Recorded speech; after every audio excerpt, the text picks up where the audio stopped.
Inmobiliaria y Alianza Valores les da la cordial bienvenida a una serie de videos tributarios sobre la declaración de renta para personas naturales bajo el marco de la reforma tributaria que introduce el sistema de rentas cedulares.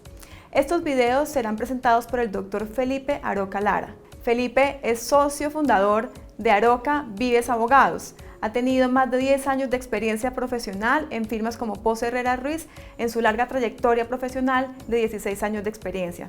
Adicionalmente es magíster y especialista en tributación y es catedrático de diferentes universidades del país como la Universidad Externado de Colombia y la Pontificia Bolivariana.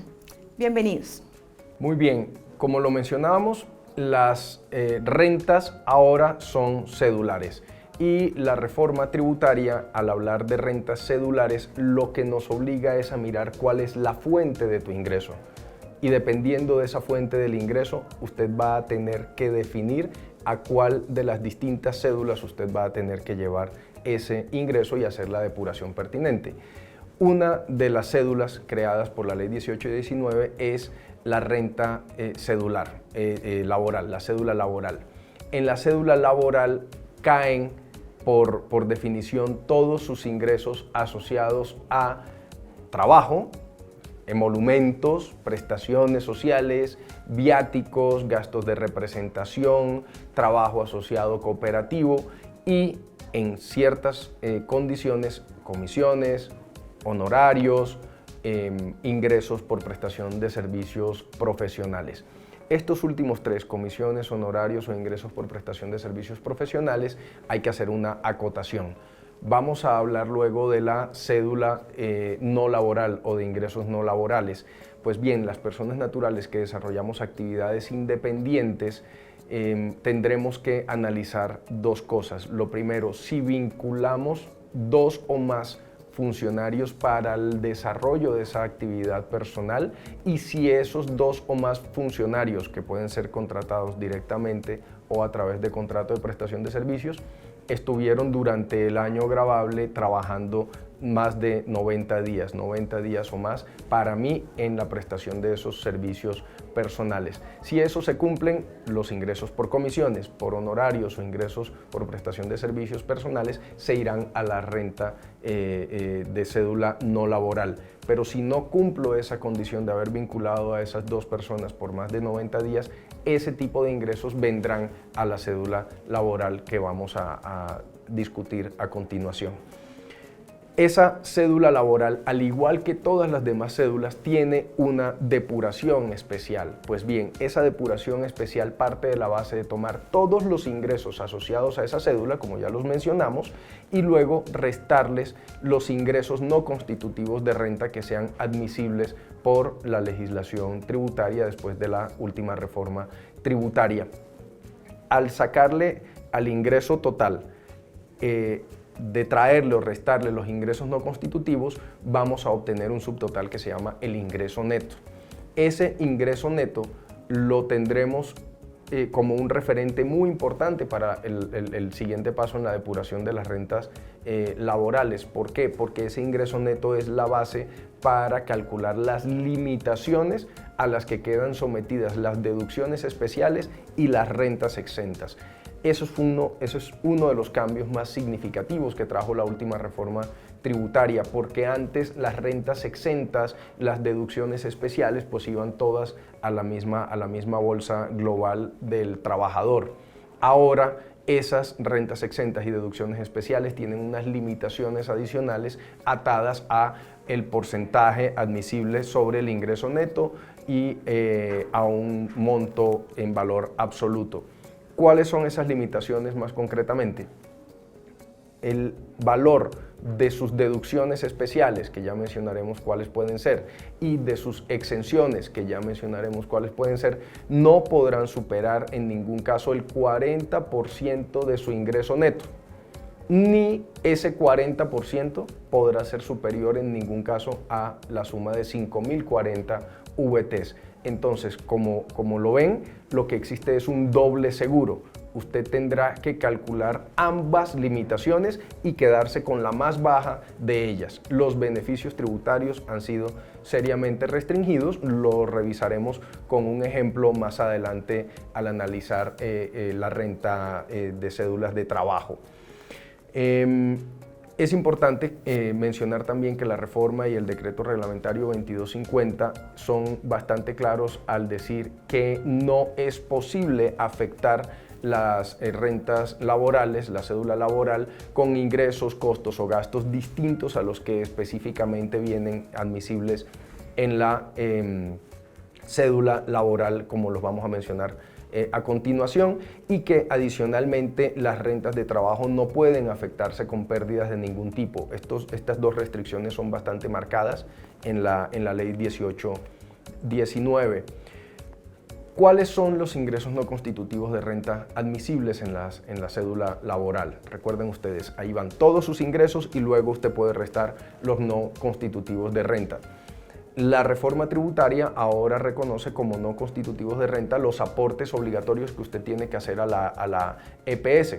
Antes esto era una deducción, ahora con la reforma es un ingreso no constitutivo de renta. Se resta completamente y allí no aplican la limitación ni del 40% ni de las 5.040 VTs, porque los ingresos no constitutivos de renta no tienen estas limitaciones.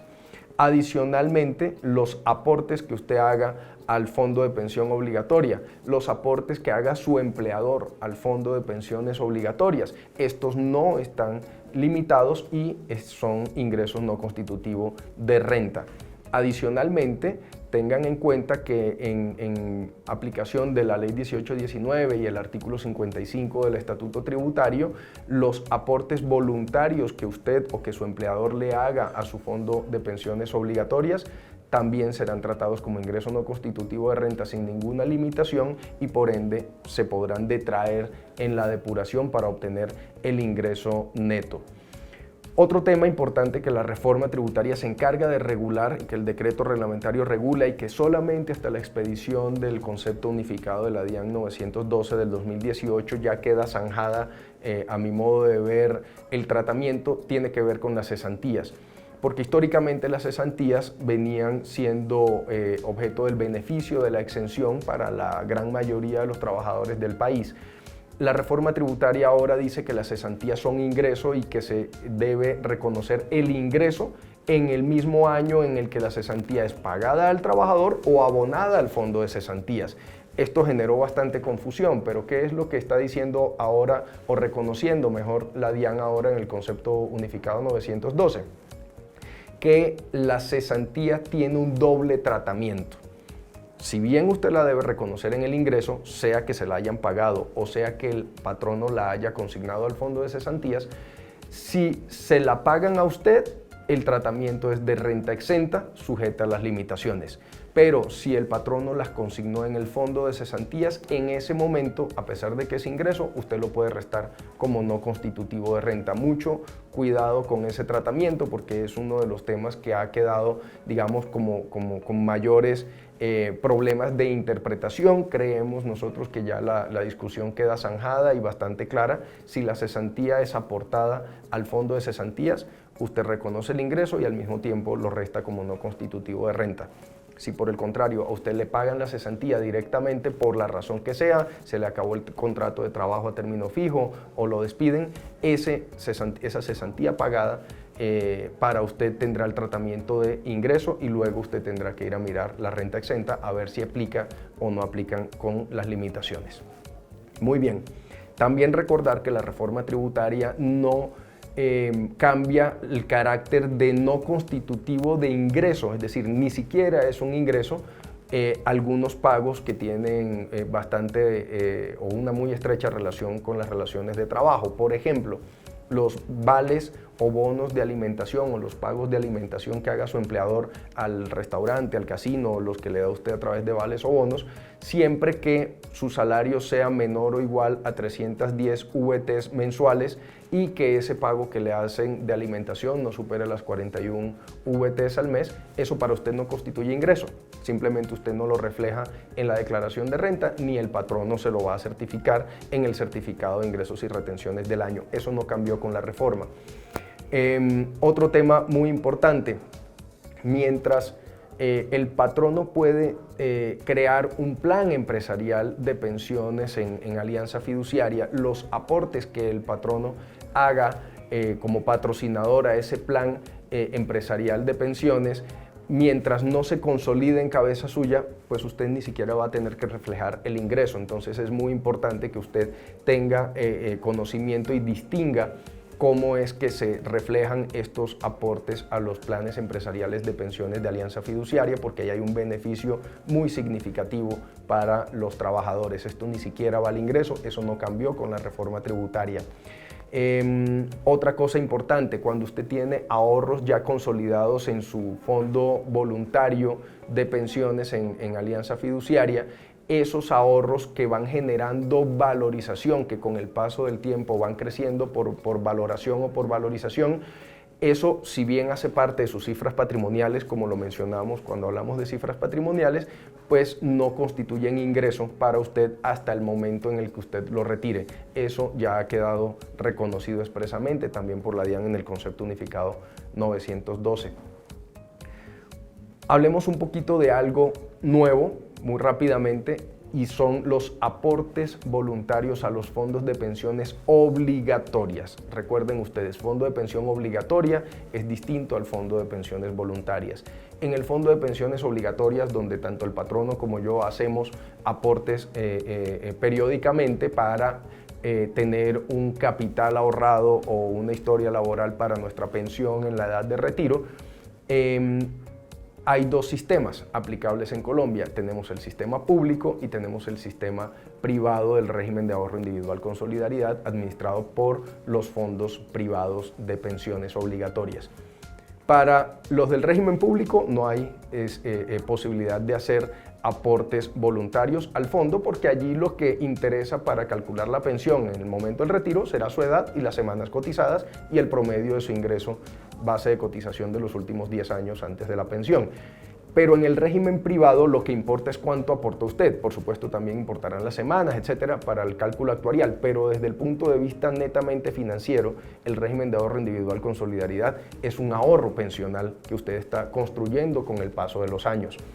Pues previendo que ese ahorro para la contingencia de la vejez es tan importante, la reforma tributaria, el decreto 2250 y la DIAN a través del concepto unificado 912 se han encargado de abrir una posibilidad que es buena, pero que tiene unas limitaciones muy significativas. ¿Qué tiene de bueno? Que usted puede hacer aportes voluntarios a ese fondo obligatorio que usted tiene en el régimen privado, y eso para usted será ingreso no constitutivo de renta sin limitación. Para el patrono que hace ese aporte voluntario en el fondo obligatorio de su trabajador, eso será deducible también sin limitación.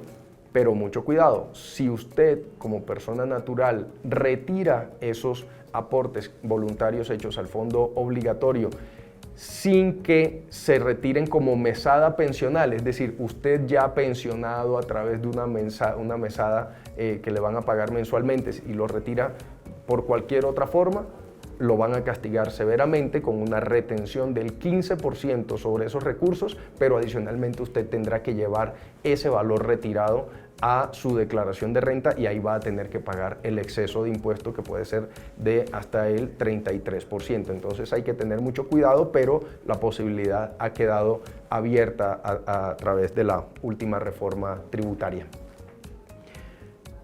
Volvamos un momento a los aportes a los planes empresariales en el Fondo de Pensiones Voluntarias Visión administrado por Alianza Fiduciaria.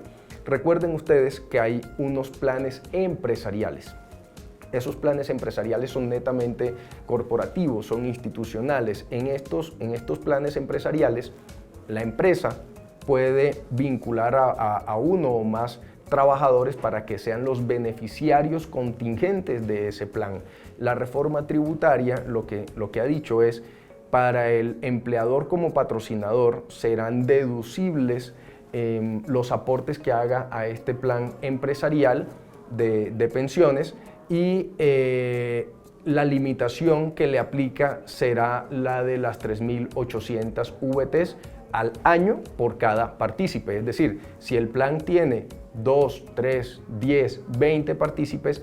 Por cada uno de ellos, el patrocinador podrá aportar hasta 3.800 VTs, que a cifras del 2017 equivale a 125.993.000 pesos del año 2017. Luego, es un beneficio muy importante. Cuando hablemos de la cédula de dividendos, vamos a mencionar cómo esto puede ser un mecanismo muy representativo para hacer planeación financiera y tributaria de compañías y de personas naturales, por supuesto. Mientras el plan empresarial de pensiones administrado por Alianza Fiduciaria se mantiene en la condición suspensiva, es decir, no se ha consolidado en cabeza de sus beneficiarios, ese plan empresarial no ha generado ingreso aún para el trabajador. Entonces ven ustedes la ventaja. Para el patrocinador fue deducción, pero para el trabajador aún no es ingreso, porque el legislador y el gobierno nacional, a través del Ministerio de Hacienda, lo que está promoviendo es el ahorro colectivo y la democratización de recursos empresariales a través de estos mecanismos de ahorros, que lo que buscan es que las personas tengan ahorros para cubrir contingencias importantes como la vejez, la edad de retiro, la adquisición de vivienda, entre otros temas de sensible importancia para el país.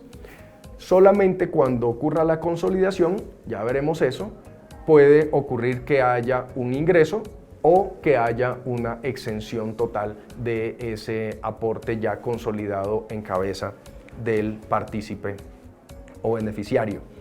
¿Qué significa eso?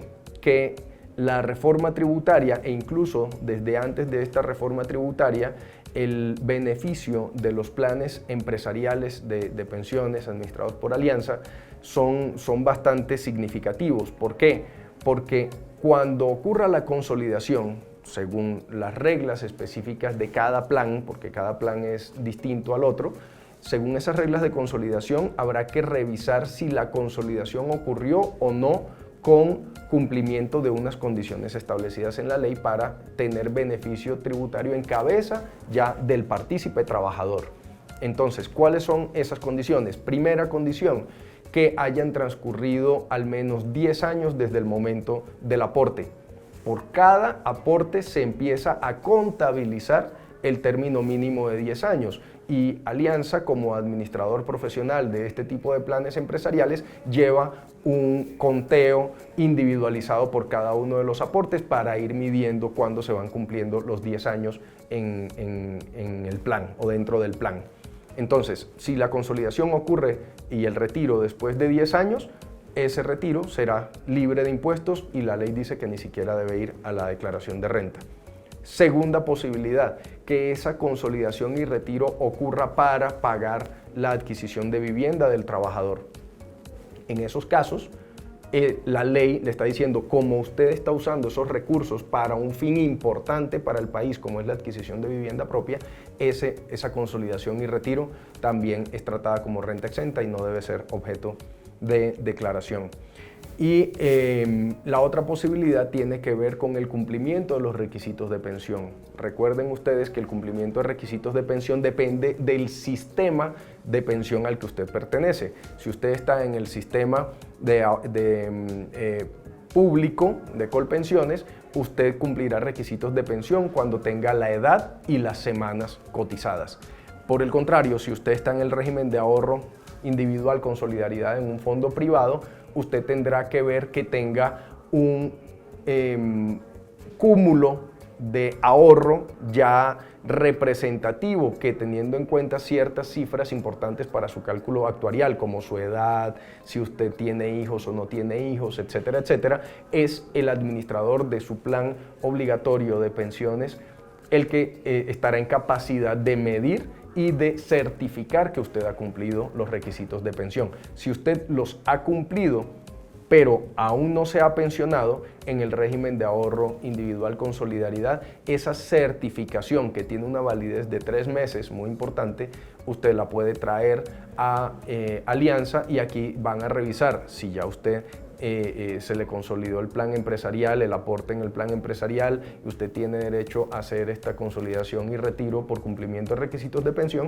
pues lo podrá hacer con unas importantes ventajas tributarias. Así que es una invitación a que revisen cómo los afectó esto en el año 2017, quienes hayan tenido este efecto, y una invitación también a que quienes aún no conocen las virtudes o las ventajas de este plan empresarial, pues hablen con su asesor en Alianza para que les explique las distintas virtudes.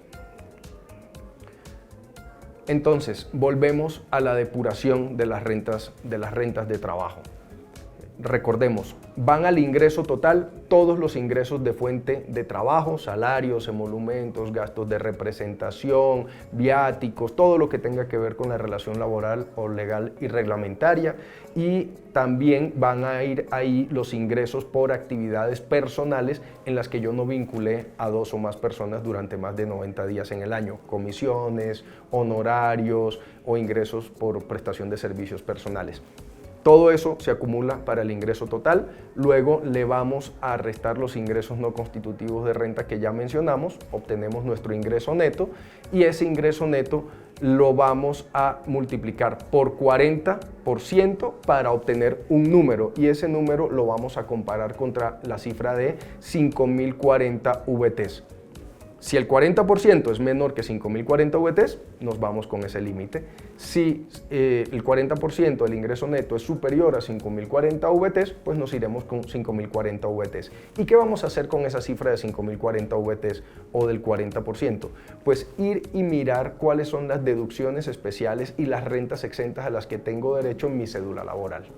Y entonces ahí vamos a empezar a descontar deducciones para seguir bajando, para seguir depurando mi ingreso neto y llegar a la renta líquida cedular ya depurada. ¿Cuáles son las deducciones que están allí que se pueden detraer? Intereses de vivienda que no pueden superar 1.200 VTs en el año. Planes de salud o seguros de salud o medicina prepagada que no pueden superar 192 VTs en el año. El gasto por dependientes, que es el 10% de mi ingreso neto del año, o que no puede superar 382 VTs en el año, o el 10% hasta 382 VTs. El 4 por 1000, el gravamen a los movimientos financieros, recuerden que es deducible solamente la mitad.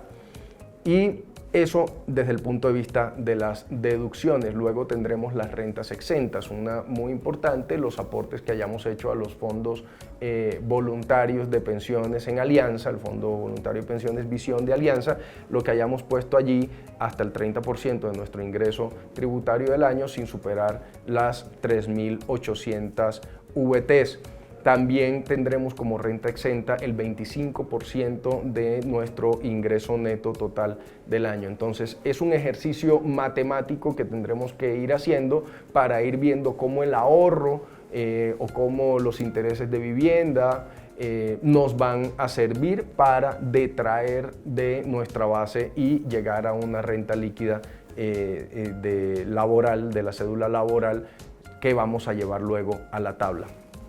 Es muy importante allí reiterar una cosa: dentro de las exenciones están las rentas exentas. Hace un momento les mencionaba que las rentas exentas, si se las pagan a usted o usted las retira del fondo, seguirán teniendo el tratamiento de renta exenta según el artículo 206, pero esa renta exenta usted la va a tener que comparar contra el 40% o contra las 5.040 VTs. Entonces, les mencionaba hace un momento que las cesantías siguen teniendo el tratamiento de rentas exentas según el artículo 206, pero ahora con la cedulación y las rentas cedulares hay que tener en cuenta la limitación del 40% y las 5.040 VTs. Así que si usted recibió cesantías directamente del patrono o las retiró del fondo, el tratamiento de ese retiro, de esas cesantías recibidas de renta exenta, sujeta a las limitaciones.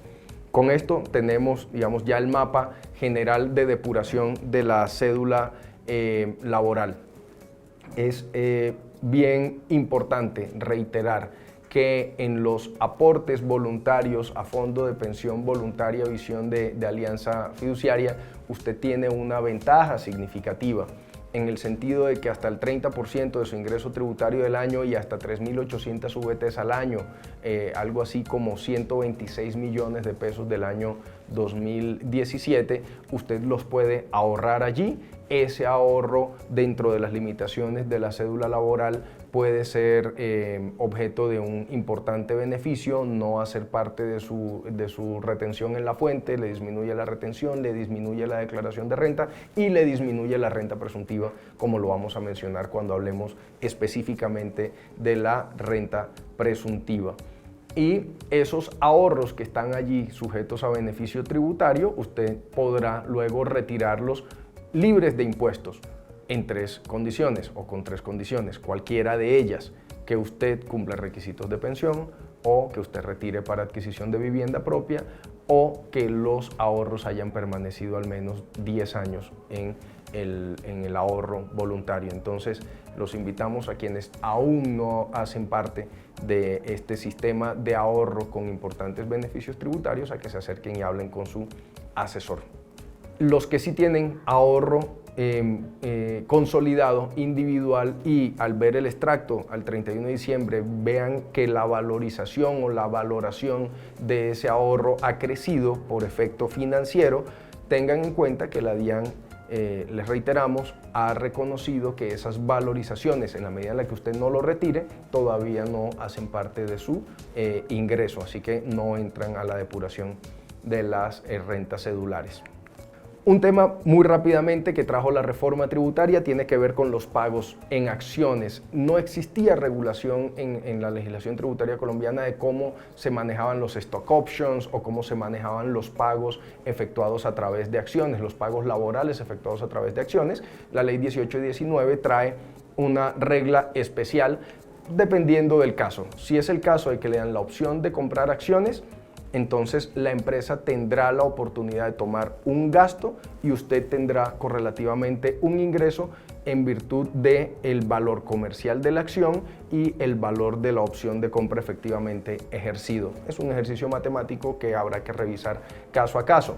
O en el caso de pago al trabajador o remuneración con entrega efectiva de acciones, la compañía tendrá un gasto asociado al valor comercial de la acción y usted tendrá un ingreso correlativo asociado al valor comercial de esa acción. Entonces es un llamado a revisar estas políticas de pagos en acciones, porque ya con la nueva regulación habrá que mirar los efectos no solo de la empresa, que claramente los tiene identificados, sino el efecto que usted como persona natural está teniendo a partir de la reforma tributaria. Por último, mencionar algo que fue objeto de bastante socialización y publicidad al momento de aprobarse la reforma tributaria en diciembre del año 2016, y tiene que ver con la tabla de tarifas. La reforma tributaria, al crear las distintas cédulas y al obligarnos a ubicar nuestro ingreso en cada una de las distintas cédulas, también creó nuevos rangos de tarifas. Pues bien, lo que permaneció igual son las cédulas laborales y de pensiones. ¿Qué significa que permaneció igual? Tuvimos todos estos cambios que ya mencionamos para la cédula laboral, pero la tabla de tarifas permaneció inalterada. Eso significa que seguimos manteniendo los mismos 4 rangos de tarifa nominal o tarifa marginal, es decir, de 0 a 1090 VTs vamos al 0, de 1090 a 1700 VTs estamos con la tarifa del 19, es decir, pasamos del 0 al 19, de 1700 VTs a 4100 VTs vamos a la tarifa del 28%, tarifa marginal, y por encima de las 4100 VTs vamos a ir a la tarifa del 33%, es decir, el rango más alto de nuestra tabla de tarifas de la cédula laboral y de pensiones sigue estando grabada a la tarifa marginal de 33%, pero lo que es aún más importante es reiterar que las primeras 1090 VTs siguen estando desgravadas a la tarifa 0, es decir, hay una base importante de su renta laboral que queda desgravada o gravada mejor a la tarifa del 0%. Si nosotros revisamos algunos ejercicios como los que tenemos aquí, veremos cómo la reforma tributaria hace un cambio sustancial a lo que traíamos desde el año 2012, que era el régimen de trabajadores, donde ustedes recordarán que existía la posibilidad de tributar por el sistema simplificado IMAS o por el impuesto mínimo alternativo nacional IMAN o a través del régimen ordinario. Pues bien, si uno compara lo que sería la tributación de esta persona natural en la cédula laboral después de la reforma tributaria, es decir, lo que vamos a hacer ahora con el 2017, y lo comparamos con las alternativas que existían antes de la reforma tributaria, podemos ver numéricamente las diferencias tan marcadas que existen. Para una persona, por ejemplo, de ingresos no tan altos, digamos que está más o menos en la base, con 5.4 millones de pesos de ingreso mensual al mes, es decir, un ingreso total anual de 65 millones, esta persona, digamos que no tiene un sistema de planeación definido, es una persona que no hace ahorros importantes, que no tiene créditos de vivienda, digamos, una persona que está con lo necesario. Esta persona, antes de la reforma tributaria, podría optar por irse al régimen IMAS simplificado y pagaría, aplicando las tablas que estaban vigentes, que ya desaparecieron del IMAS, pagaría 81.000 pesos. Si se quedaba en el régimen ordinario, esa persona pagaría algo así como 1.895.000 pesos.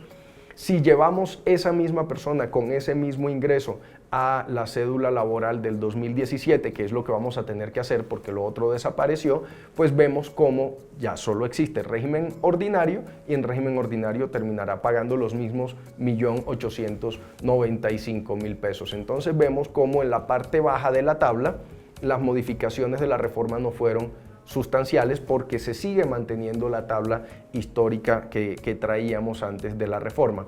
Pero si ya damos un paso más adelante y buscamos trabajadores que tengan ingresos de más de 9,5 millones al mes, hagamos el ejercicio con 115.080.000 pesos durante el año. Esta es una persona que tiene una capacidad de ahorro superior, digamos que tiene un plan de medicina prepagada, digamos que tiene un dependiente que puede ser un hijo menor de edad y que efectivamente venía o viene haciendo ahorro voluntario en su fondo de pensiones voluntarias Visión administrado por Alianza.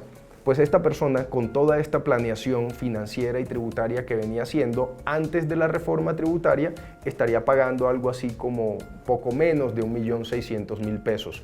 Si esa persona con toda esa planeación se enfrentaba antes de la reforma tributaria al mínimo alternativo, que era el IMAN, pues tendría que pagar 3 millones de pesos. Eso era algo que pasaba antes de la reforma tributaria y es que por más planeación financiera o tributaria que hicieras, igual había un mínimo sobre el cual debías tributar.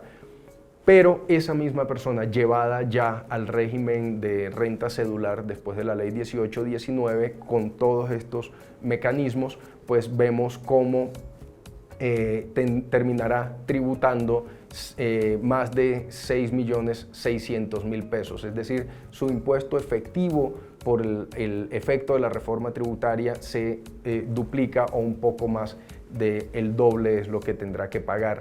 Ahí es donde empezamos a ver cómo la reforma tributaria efectivamente con este sistema de doble seguro, 5.040 VTs o 40% del ingreso neto, pues efectivamente va limitando las ventajas tributarias que siguen siendo atractivas, siguen siendo significativas. Es mejor hacer planeación que no hacerla porque al final del día sin planeación tu impuesto se va a disparar significativamente.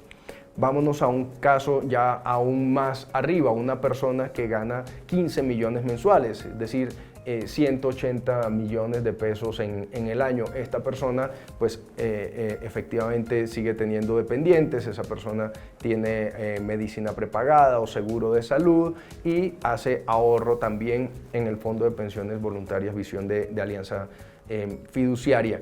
Pues esa persona con toda esa planeación en el régimen IMAN o en el régimen de renta ordinaria antes de la reforma estaría pagando poco menos de 10 millones de pesos.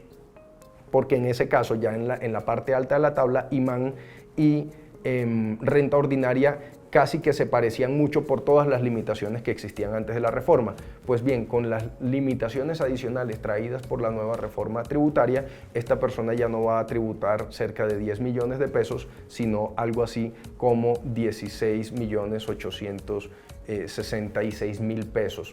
Esto significa un aumento del 60% en la tributación. Es un efecto natural de la reforma tributaria. Ustedes recordarán que esta reforma obedeció a unos ajustes que fueron sugeridos por un comité, una comisión de expertos tributarios. Fue acogida por el Ministerio de Hacienda y luego por el Congreso de la República.